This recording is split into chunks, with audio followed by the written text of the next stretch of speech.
តើអ៊ីរ៉ង់មានសបាវុធដើម្បីតទល់នឹងអាមេរិកនិងអ៊ីស្រាអែលបានដល់ពេលណានៅថ្ងៃប្រហោះស្ទីប៉ាងមីនានេះអ៊ីរ៉ង់បានប្រកាសប្រែដ្រូនវាយប្រហារលើមូលដ្ឋានទ័ពអាមេរិកនៅកូវ៉េត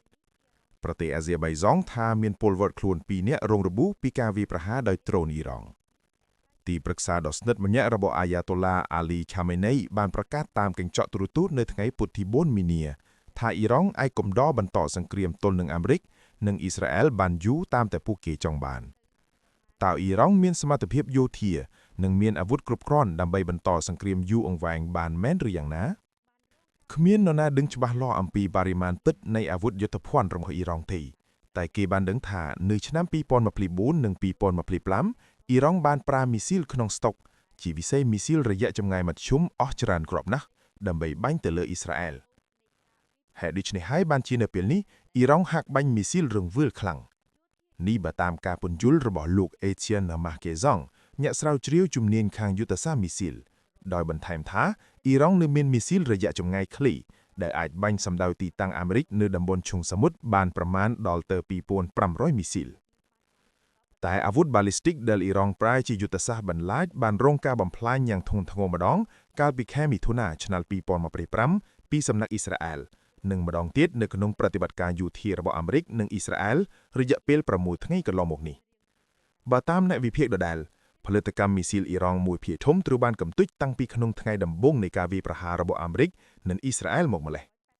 គេឲ្យនិយាយបានថាយោធាអ៊ីរ៉ង់ចុះខ្សោយខ្លាំងខាងផ្នែកវាយប្រហារមីស៊ីលតែអ៊ីរ៉ង់នៅមានអាវុធយុទ្ធសាស្ត្រមួយទៀតគឺដ្រូនជាក់ស្ដែងនៅថ្ងៃប្រហោះស្ទីប៉ាមីនានេះអ៊ីរ៉ង់បានប្រកាសបើកប្រតិបត្តិការដ្រូនប្រឆាំងនឹងមូលដ្ឋានទ័ពអាមេរិកនៅប្រទេសកូវ៉េតដ្រូនបានក្លាយជាឧបករណ៍សង្គ្រាមយ៉ាងចម្បងរបស់អ៊ីរ៉ង់ដ្រូន Shahed 136ដែលមានតម្លៃថោកស្រួលប្រើនិងគួរឲ្យខ្លាចជាសមិទ្ធផលអ៊ីរ៉ង់ពិតៗ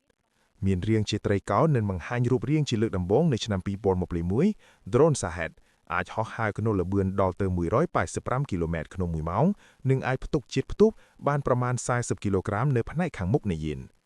នាំផ្លូវដោយប្រព័ន្ធ GPS Drone Shahed អាចហោះទៅធ្លាក់បំផ្ទុះចំទីតាំងកំណត់ដោយលំអៀងតែប៉ុន្មានម៉ែត្រប៉ុណ្ណោះគុណសម្បត្តិដ៏ខ្លាំងក្លាមួយទៀតនៃ Drone Shahed គឺតម្លៃការផលិតមានលក្ខណៈទាបខ្លាំងនិងអាចផលិតចេញពីរោងចក្របានយ៉ាងលឿននិងក្នុងបរិមាណដ៏ច្រើន Drone មួយគ្រឿងមានតម្លៃត្រឹមតែប្រមាណ$20,000ហើយដូច្នេះហើយបានជាអ៊ីរ៉ង់អាចប្រើ Drone នេះបានយ៉ាងប្រសើរផ្ទុយទៅវិញដើម្បីចាប់ស្ទាក់ Drone Shahed គេត្រូវចំណាយច្រើនណាស់ឧទាហរណ៍មីស៊ីលប្រភេទ Patriot របស់អាមេរិកដែលមានសមត្ថភាពស្ទាក់ចាប់មីស៊ីលផងមានតម្លៃប្រមាណពី4ទៅ5លានឯណោះក្នុងមួយគ្រាប់ដើម្បីចាប់ផ្ទាំងស៊ីបមួយបានគេត្រូវបាញ់មីស៊ីលច្រើនគ្រាប់ជាក់ស្ដែងក្នុងពេលចាប់មីស៊ីលអ៊ីរ៉ង់មួយគ្រាប់អាមេរិកឬអ៊ីស្រាអែលត្រូវចំណាយអស់ប្រមាណពី12ទៅ15លានដុល្លារបើគិតពីការចំណាយវិញគឺជាការខាតបង់ធំធេងខ្លាំងណាស់ម្យ៉ាងទៀតការផលិតមីស៊ីល Patriot ត្រូវការពារចំណាយយូរខ្លាំងជាងការផលិត Drone Shahed របស់អ៊ីរ៉ង់មួយឆ្នាំអាមេរិកផលិតមីស៊ីល Patriot បានប្រមាណ600គ្រាប់ប៉ុណ្ណោះ Drone Shahed មានបានคล้ายជាស៊ីបដែលត្រូវស្ទះកំចាត់អាចធ្វើសកម្មភាពក្នុងរង្វង់អង្កត់ផ្ជុត2000គីឡូម៉ែត្រមានន័យថា Drone Shahed អាចហោះទៅដល់គ្រប់ប្រទេសក្នុងតំបន់ឈូងសមុទ្រពាក់និងទៅដល់ប្រទេសស៊ីបភាគអឺរ៉ុបនៅសមុទ្រមេឌីទែរ៉ាណេ